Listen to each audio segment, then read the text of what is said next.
Hi, I'm Dr. Hackey Reitman. Welcome to another episode of Exploring Different Brains. And for this episode, we're going to talk about bipolar disorder. And we have none other than my friend Dr. Lori Butts, the outgoing president of the Florida Psychological Association and the head of the Clinical and Forensic Institute. Dr. Lori Butts, welcome. Thank you for having me. Lori, first introduce yourself to our audience so they know more about you. I'm Lori Butts. I'm a psychologist and an attorney. I'm licensed as a psychologist in both Florida and Colorado. I mainly practice as a forensic and clinical psychologist. So I evaluate people and I treat people. It's a kind of basic way to explain what I do. Please explain to our audience exactly what bipolar disorder is. Bipolar disorder is a mood disorder. So it's a genetic disorder, a mental illness that affects people's moods, where sometimes they feel very, very depressed and sometimes they have these episodes of mania. Mania is a high energy, a feeling like you're on top of the world. People tend to spend a lot of money that they don't have. They do impulsive behaviors during a manic phase. During a depressed phase, they're very depressed, hard to get out of bed, having thoughts about not wanting to live, things like that.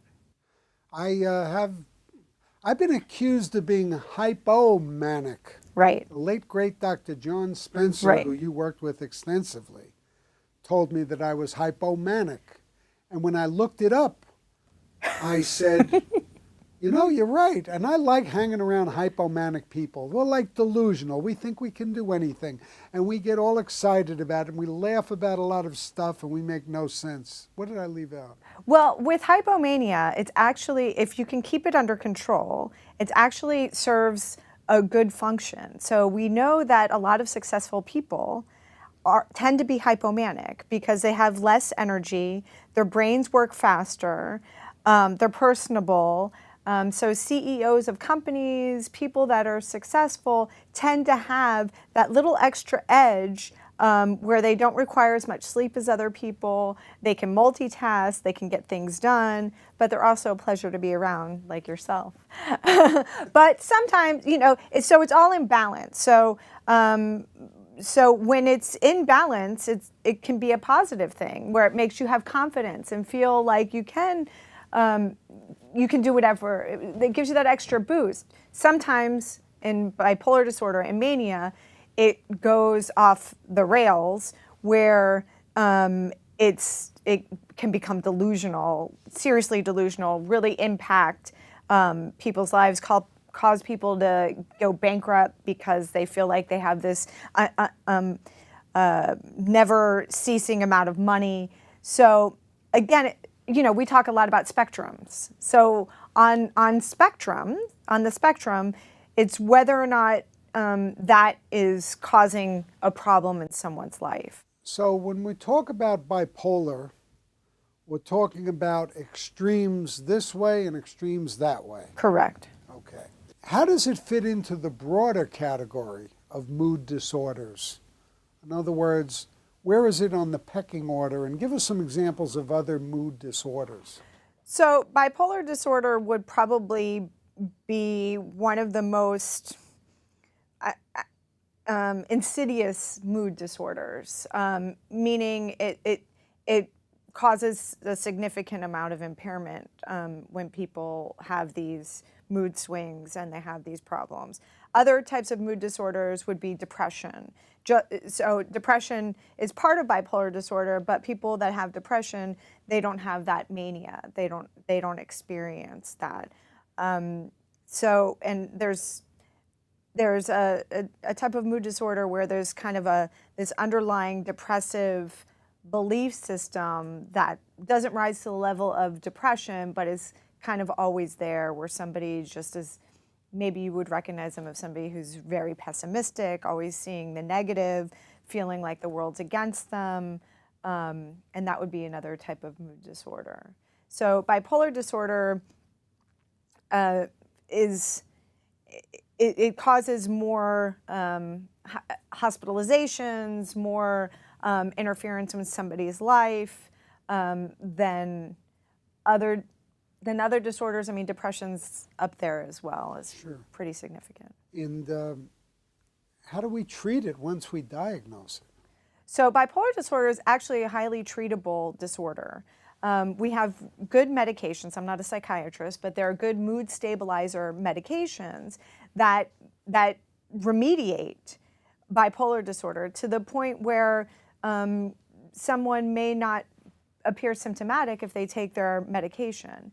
The problem with bipolar disorder is once somebody gets on medication and they feel good, like a lot of other diabetes, I mean, we can go through the whole list of disorders that people have. Once they feel that it's under control, they stop taking their medication. And once they stop taking their medication, it's called they cycle back into the disorder, whether they can get depressed or whether they have a manic episode. So the problem with bipolar disorder is keeping people stable. We can treat it really well with medication and with therapy.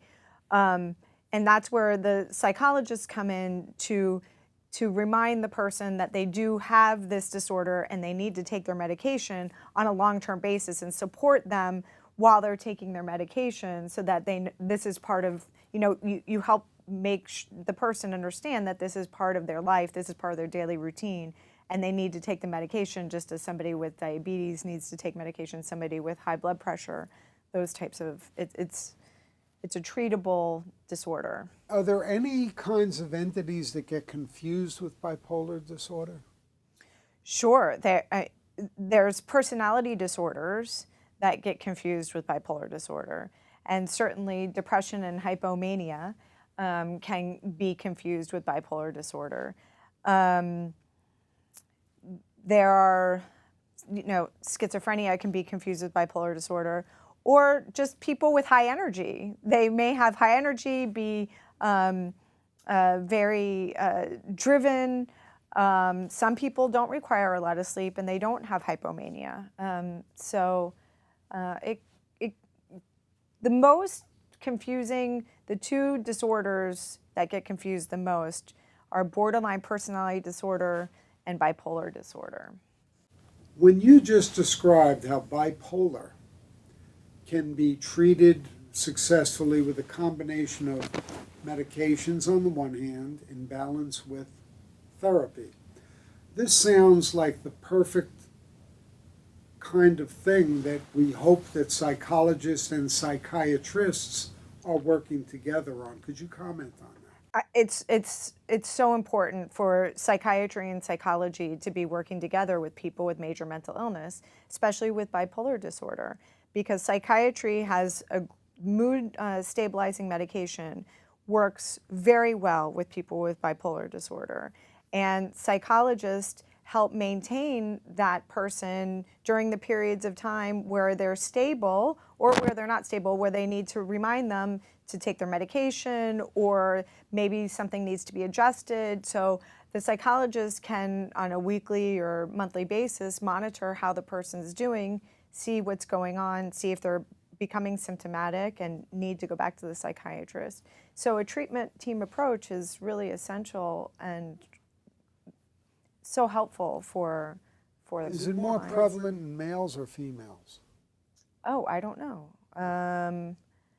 I don't know. I don't know the prevalence about that. I know that the prevalence rate for bipolar disorder in the U.S. is 2.5%. But I don't know if there's a difference between 2.5% of all of us have bipolar disorder. That's a big number. That's a big number. What's the biggest thing our audience and someone like me might not know about bipolar? I think what people might not know about bipolar disorder is how treatable it is. I think that is the biggest thing. I think that people need to know that it's a treatable condition. People can live their entire lives being stable and having seeing a psychiatrist regularly and have successful lives, even when being diagnosed with bipolar disorder. And I want you all out there to please understand that's why we have to get rid of the stigma. Here's a perfect example of something that's perfectly treatable, and yet people are afraid to even mention to somebody they have it. They'll be discriminated against in school, at work, and in society in general. We've got to get rid of the stigma. And if one of our friends, if we know about it, is off their meds, help get them back on their meds. Same as you would if you had a friend who was diabetic and didn't take their insulin and was getting a little wacky. So, bear that in mind. That's what we're trying to do here. If anybody in our audience has just been diagnosed with bipolar and they're afraid of what it means, you've already told them it's very treatable. What else might you say to them to encourage them? I think getting a team involved, a psychiatrist, a psychologist involved, getting family members involved, getting educated. Again, this is a genetic disorder. So there's a high likelihood that somebody in the family also has bipolar disorder. So this, you see it generationally that maybe somebody had a substance abuse problem and was never diagnosed with bipolar disorder, or the aunt was eccentric and she probably had bipolar disorder. So it's a time for the family to be supportive, to not be scared, to understand that it's treatable. It's not just, I have to explain this, it's not just manageable, it's treatable. Bipolar disorder, there is hope for a successful, happy life, and mental health professionals are there to assist at all times. And this again is another example of where, as our friend Temple Grandin says about medications, where there should be a balance between medication and behavioral. Right. And what we're finding, especially in today's day and age of everything being partisan, is that you're either in the medical camp or you're in the non-medical camp. And it's no. We want whatever can help the individual in proper balance, not to be abused. And the balance you've heard here today from Dr. Lori Butts is a perfect example of how we can all benefit from this, in this case, with bipolar disorder. I think you're exactly right. It's very important that not only somebody takes the medication, but also gets the support and assistance for understanding the disorder, understanding when they're starting to have symptoms, understanding how it impacts their lives and how to manage those symptoms and how to reach out to get assistance when they need it. Lori, if someone in our audience wants to get in touch with you, how do they do that? They can go to my website, which is cfiexperts.com. It's the Clinical and Forensic Institute. Dr. Lori Butts, thank you for speaking to Dr. Lori Butts. Thank you for speaking with us today. Always a pleasure to see you, Lori. Thank you very much. Thank you for having me, Hecki. It's a pleasure.